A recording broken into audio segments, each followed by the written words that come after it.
I'm Francesca and welcome back to Law of Attraction Changed My Life. This week I want to talk about something that is really important and is vital to get past if you want to truly live life with the Law of Attraction, and that is learning how to forgive people that have done you wrong. There's a fantastic quote from Nelson Mandela, and I admit I had to look it up because I couldn't remember it, but bear with, I'm getting it.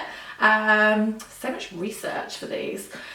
Lol, not really. And it says, "As I walked out the door towards the gate that would lead to my freedom, I knew that if I didn't leave my bitterness and hatred behind, I would still be in prison."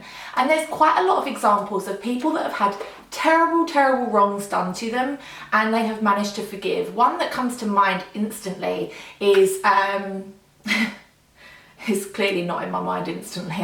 This is baby brain, okay? Stephen Lawrence, the teenager that was killed in London years ago, his parents have completely forgiven his murderer. And I think it takes a really strong, wise person to understand why forgiveness is important. This is something I'm working on myself at the moment, and so I thought that we could do it together. Are you more loyal to your anger and your hurt that has been caused by somebody than you are to your happiness? If you are holding a grudge and you're not willing to forgive. Some people see forgiveness as a weakness, and that holding on to a grudge is proving that you're right and they're wrong, and oh my god, it just continues, sometimes for years. I'm going to show you why it takes a strong person to forgive and how it can really improve our lives. Oh, this dog. By the way, I'm having to read from notes because my brain right now is just not the one. It is just not working out for me, is it? No. So when you think about anybody that has wronged you in the past that you should be forgiving but you know that you're not, you need to put yourself in their shoes.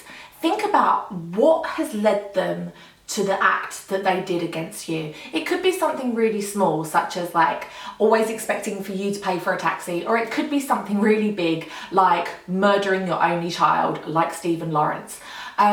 But the important thing to remember is what has led them to this point.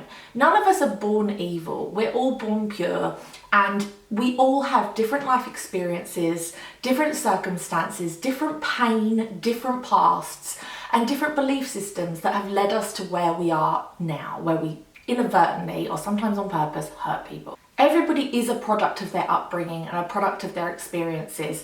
I often think this is really interesting, like when people are really devout Catholics, if they're from Ireland, or if they're really devout Muslims. And I think, do you know what? If you took, okay, so a lot of people in England do not like Muslims.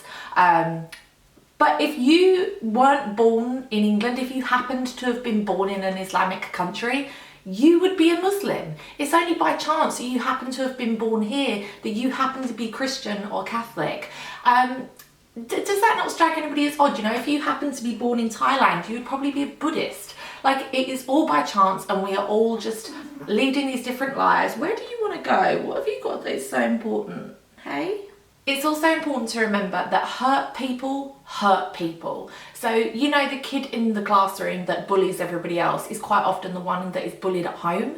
So if anything has been done to you, if someone's bullying you at work, if somebody's not being particularly nice to you that is in your family or one of your friends even, you have to look past the initial problem of what they're doing to you. It's not all about you. You have to look back and think, okay, well, maybe what's happened to them?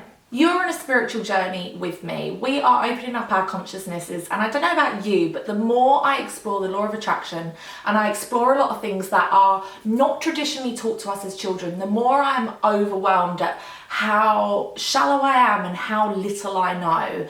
And you have to think about other people as well. They might not be on this journey right now. They might still be asleep. They might be back at stage 1. We have to remember that people are doing the best they can with what they have, with their level of consciousness, with their level of information. So whether it's an absent father, somebody that's bullying you in school, a cheating ex, a friend that's betrayed you, they are doing the best with what they have mentally.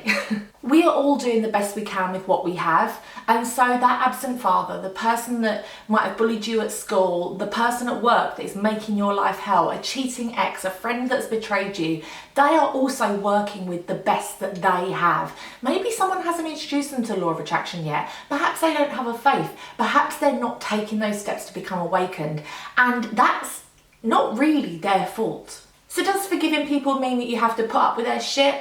Hell no, you don't have to put up with their shit. Forgiving them might mean that they are never in your life again. But how many people have we let go from our lives that we still hold a grudge about?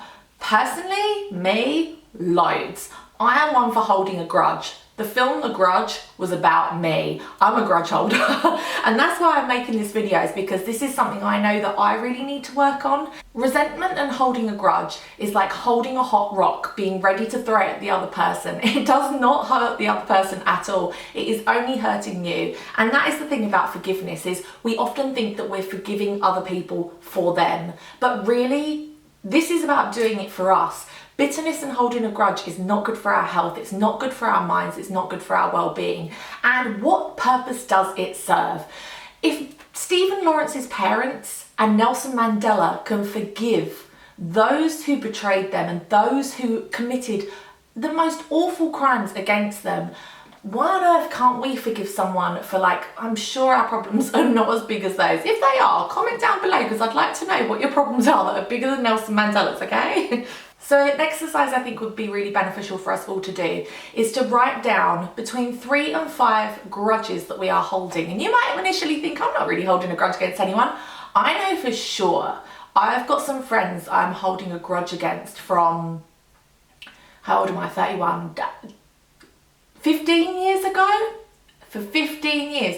And I've tried a few times to like let this go, and I've really struggled. So that's one I'm going to work on. People in the past, exes, family, or any type of situation, write down a couple of people that you are subconsciously not forgiving and holding a grudge about, and go through a process to let that go. Let it go and you will feel 100 times better, I'm telling you. And also this is great for the future as we move forward in our lives, to really, oh, this dog is driving me crazy, to try and not hold grudges, to live a really free and easy life. I'll be back next Friday with a new video. In the meantime, you can follow me on Instagram. I'm at Law of Attraction Changed My Life.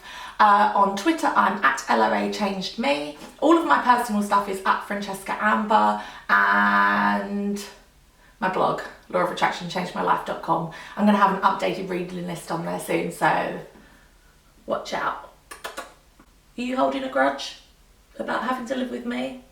Anyway, thanks for watching, and I'll see you next week. Bye.